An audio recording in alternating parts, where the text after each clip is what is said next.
भोला पक्का कबूतरबाज है। सारा सारा दिन कोठे की छत पर अपने कबूतरों में मगन रहता है। भोला छत पर दुनिया और माफिया से बेखबर वो अजीबोगरीब हरकतें करता है। कभी सीटी बजाता है तो कभी लकड़ी पर बंधा जाल हवा में लहराता है। कभी कबूतरों को दाना डालता है। आसमान की वुसतों में उड़ते कबूतर उसके लिए दुनिया का सबसे हसीन नजारा है।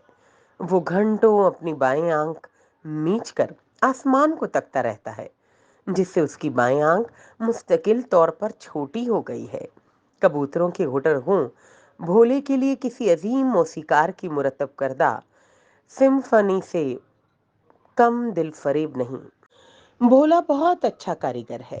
जब खर्चा कम हुआ, उस्ताद की दुकान पर गया, दो चार जोड़े सी लिए, जरूरत पूरी हुई, फिर छुट्टी कर ली।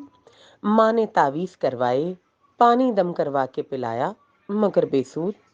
मोहल्ले की बड़ी बूढ़ियों के मशवरे पर माँ ने भोले की शादी भोली से करवा दी थी। अब तो भोले ने बाकायदगी से दुकान जाना और पैसा कमाना शुरू कर दिया है, मगर कबूतरबाजी अभी भी नहीं छोड़ी। भोला अपनी नवेली दुल्हन भोली की छोटी मोटी फरमाइशें पूरी करने लगा है। भोले को भी भोली को घुमाना फिराना अच्छा लगता है।